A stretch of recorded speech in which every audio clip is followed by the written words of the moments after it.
Is there a link between unemployment, disability, and HIV?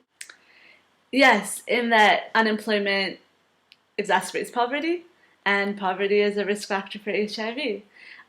Especially when we look at the case of women with disabilities, um, when you don't have financial resources, you don't have as much negotiating power in relationships and sexual relationships, and all of that feeds into vulnerability to HIV infection.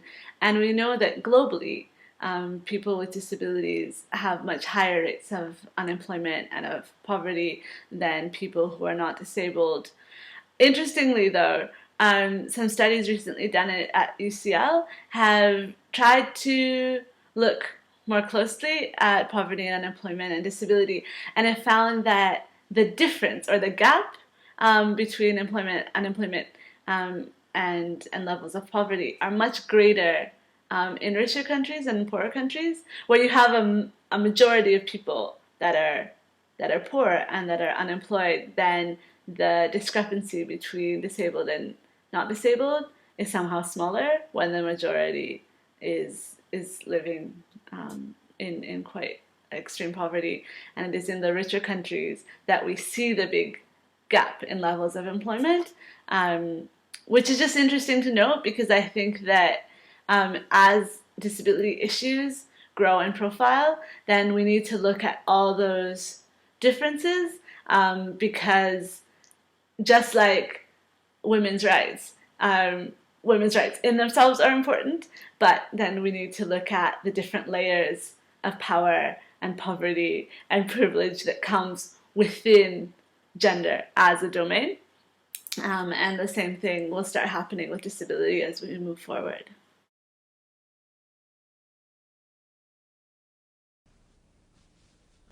Hi, my name is Mark Chandick, and I'd like to spend a few minutes talking to you about the basics of life insurance. The purchase of life insurance may be one of the most important decisions you ever make in your financial life. However, it's a decision that most of us will put off until something happens that hits close to home. That's really not too surprising, since we all have a built-in mechanism that avoids thinking about death. But that kind of procrastination can be devastating to a family or business. Let me explain. There are three basic questions to be asked, and they have to be asked and answered in the right sequence, or all the answers will be wrong. The three questions are: do I need life insurance? How much do I need? What kind should I buy? Let's take them one at a time. First, do I need life insurance?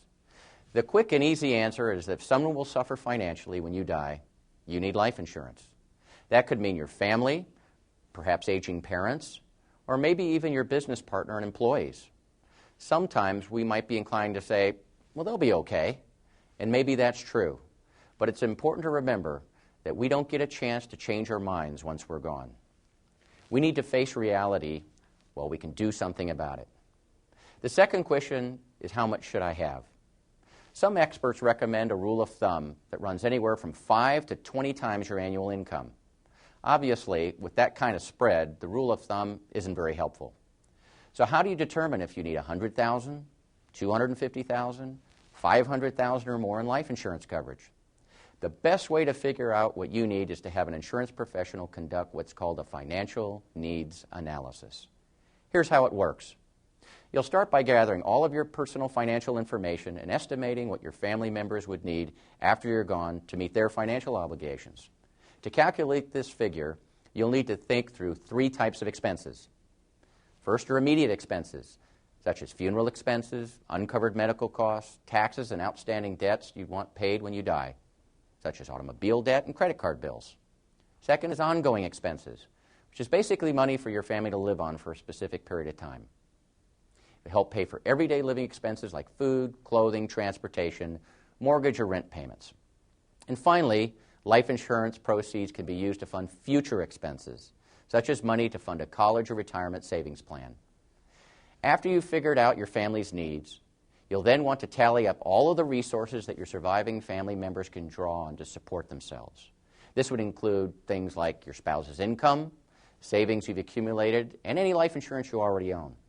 The difference between your family's needs and the resources in place to meet those needs is your need for additional life insurance.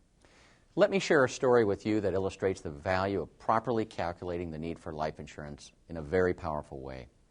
Early in my career, I was working with a physician in Southern California who was very busy and didn't give me any time to help him determine the amount of life insurance that was appropriate for his family. Rather, he asked me to simply sell him a $500,000 policy. I complied with his request, only to read several months later that he had been killed by a hit-and-run driver while changing the tire on the side of the freeway.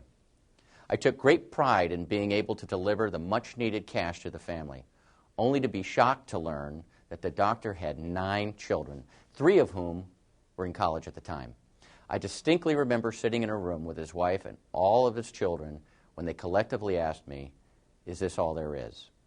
I felt badly that I hadn't found some way to break through to the man and convince him to approach the process the proper way. I vowed never again to shortcut the process and to always calculate the real need for life insurance. I never have shortcut the process since, and you shouldn't either. There are no do-overs with life insurance.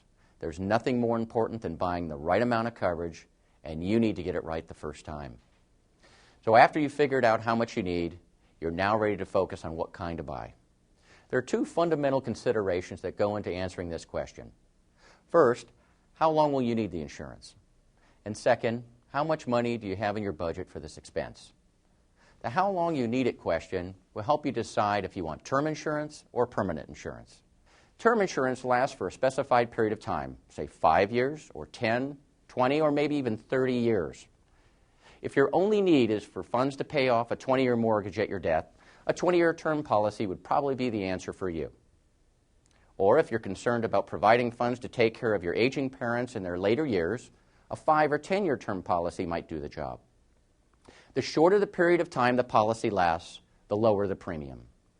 But once the term period is over, you'll have to pay a considerably higher price to maintain it if you want to do so.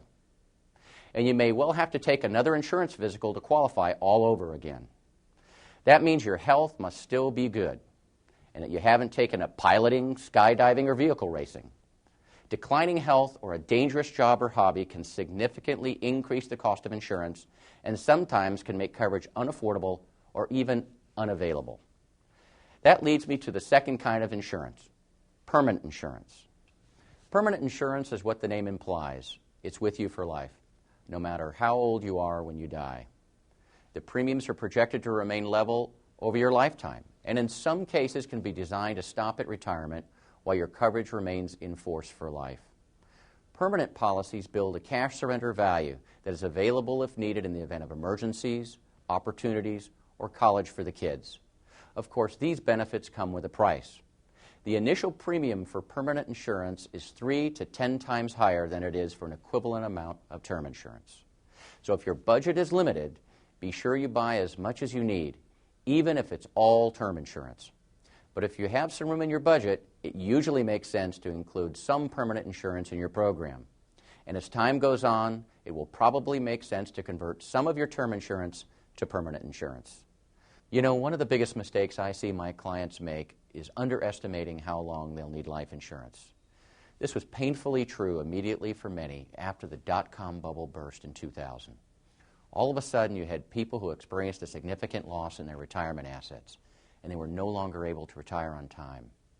Life insurance fills the financial gap that exists between your financial needs and your financial realities. The fact that people had to work additional years necessitated owning life insurance for a longer period of time, and many were caught unprepared. By owning both types of life insurance, term and permanent, you're better prepared for the unexpected things that happen in life. Let's face it, our financial lives never go as smoothly as the financial press would have us believe. So far, we've looked at life insurance from the context of your personal needs. However, life insurance is a tool that is also utilized by almost every small business in America. Businesses, especially smaller, closely held businesses, utilize life insurance to protect their companies in case of the premature death of an active owner. Life insurance is used to purchase a deceased partner's interest and provide an income stream to the surviving family. Life insurance also may be left to the company to provide a financial cushion to the company in the case of a loss of an active owner or key employee. Life insurance is also utilized to provide cash to equalize the inheritance of a family, where only one of the children inherits the company. And finally, to provide cash to pay federal estate tax, so that the company doesn't have to be sold to pay the tax liability. These uses of life insurance keep businesses in business, families financially secure, and Americans employed. So there you have it. A properly designed life insurance program is as essential to a sound financial plan as a strong foundation is to a home. Do it right, and the future is secure.